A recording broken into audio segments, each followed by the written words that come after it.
So, what I have to share with you this morning is about being unified, being united with other Christians as part of the series that I started last week about being the church. What does it mean to be the church? I have a couple of scriptures to share with you. One from something Jesus said and one from something Paul said. This is John 17:19 through 26. For them I sanctify myself, that they too may truly be sanctified. My prayer is not for them alone. I pray also for those who would believe in me through their message, that all of them may be one, Father, just as you are in me and I am in you. May they also be in us, so that the world may believe that you have sent me.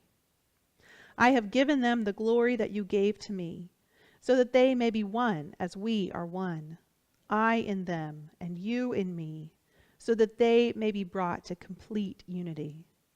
Then the world will know that you sent me and have loved them even as you have loved me. Father, I want those you have given me to be where I am, and to see my glory, the glory you have given me because you loved me before the creation of the world.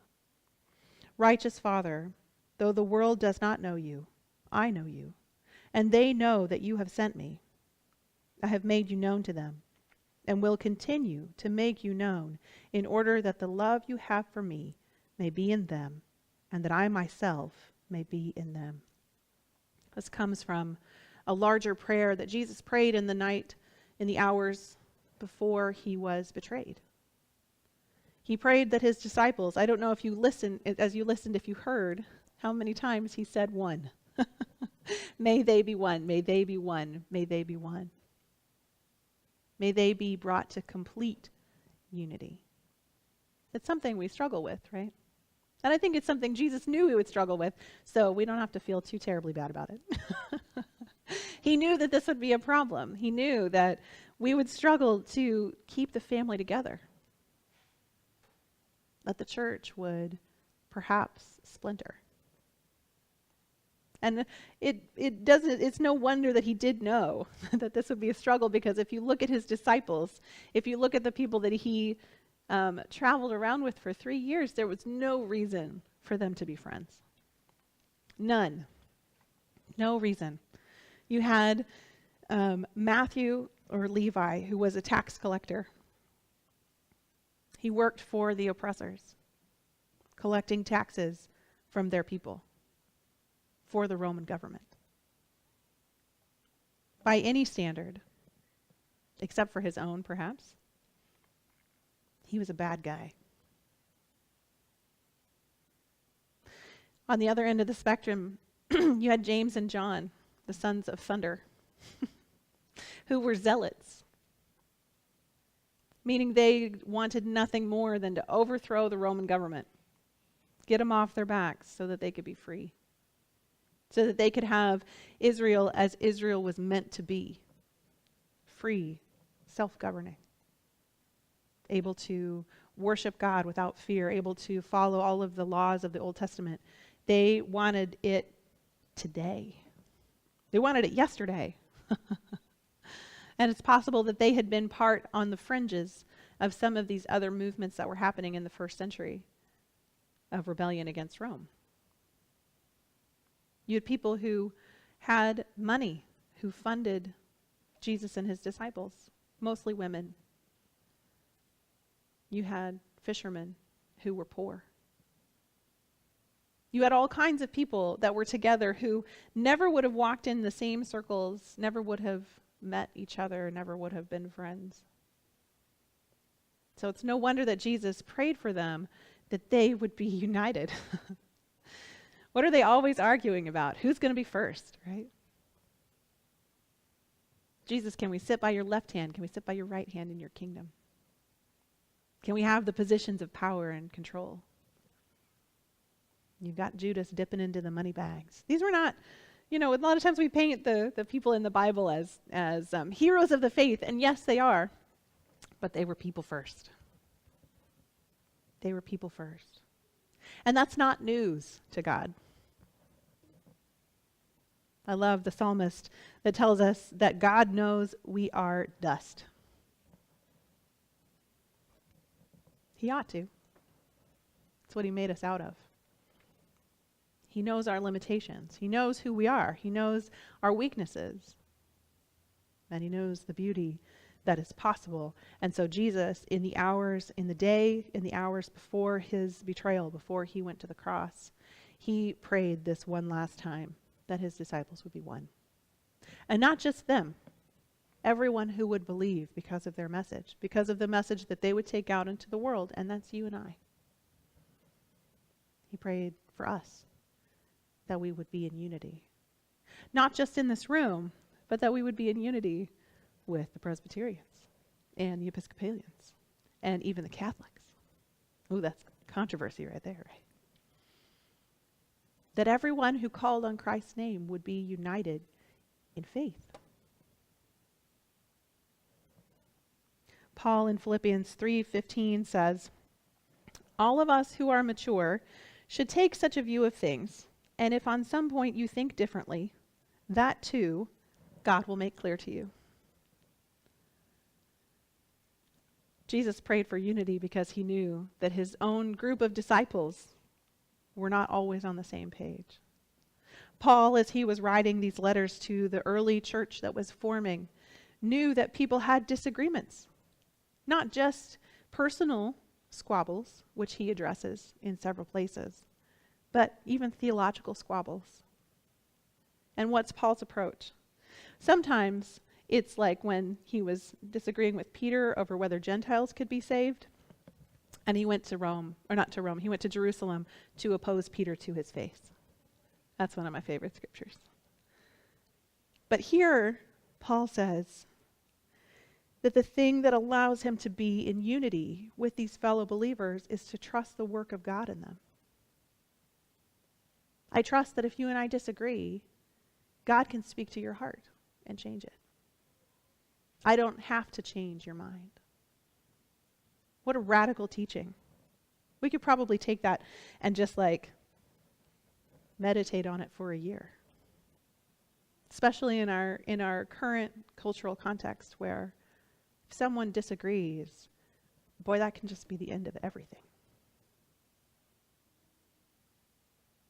When I look at our social media pages and I see just the vitriol, the acid, the hatred that comes across for people who disagree, it breaks my heart. It leaves me discouraged. I have a 3 negatives rule, so that if I'm scrolling through Facebook, I get three negative comments and I'm out. I'm done. I can't do any more. Because otherwise I start to buy into it. And it's not up to me to convince everybody on the internet who happens to be wrong that they need to change their point of view.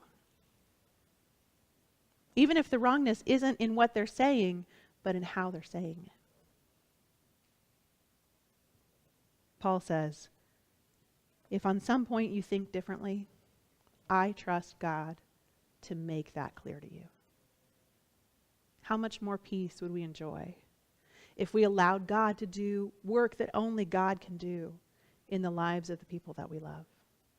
How much more united could we stand with one another if Christ was the unifying factor? And not agreement on every point, but Christ alone. This weekend is Memorial Day weekend. Didn't know if you knew that. If you still are working, you know you get tomorrow off. Yay! But Memorial Day is a particularly interesting holiday in the way that it started. Decorating the graves of those that people love has been a centuries-long tradition. There was nothing new in that. There was nothing new in springtime rituals of putting flowers on graves and saying, I still remember you. That's not what makes it special. Remembering those who had died in battle was also part of those springtime rituals. That was nothing new. The thing that made Memorial Day special was that in the years following the Civil War, a time of great disunity, a time when 2% of the nation died, in battle. 2%, that's 2 out of every 100 people died fighting each other.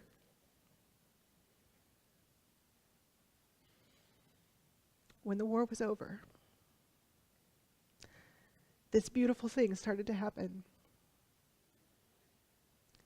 People who had killed each other began laying flowers, not only on their own graves, but on the graves of their enemies. That's what makes Memorial Day beautiful. Was that in a time of grief, when everyone was grieving?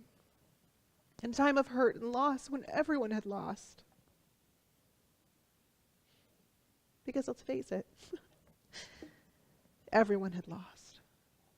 So much was broken.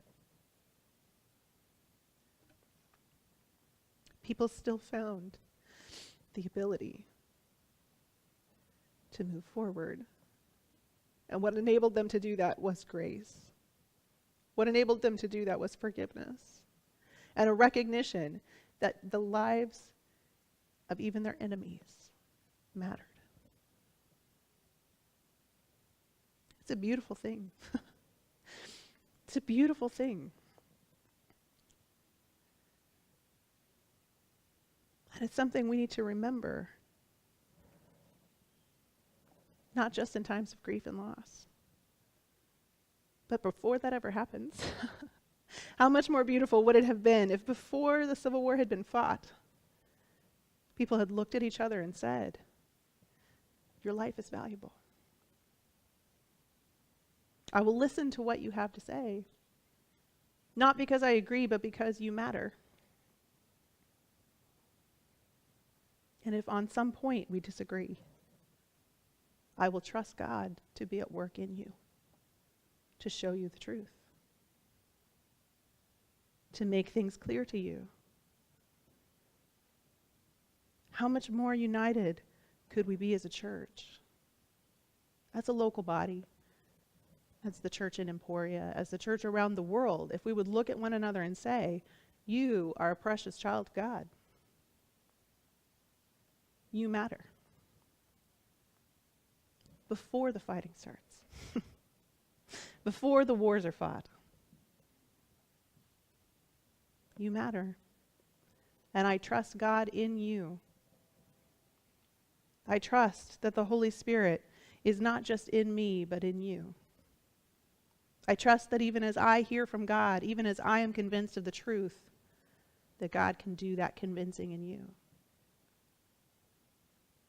I don't know about you, but my mind has very rarely been changed in arguments. Anybody? Have a really good argument and, lots of nasty words get said back and forth, and your mind was changed? Not usually. Not usually. It takes those quiet moments when God is able to speak to our hearts for true change to happen and take root, to be more than just a conciliatory peace where there's no fighting, but true reconciliation, true love, true unity. It's what Jesus prayed for. It's what Paul worked for. And I believe it's God's heart for us as his children. Just like any other parent.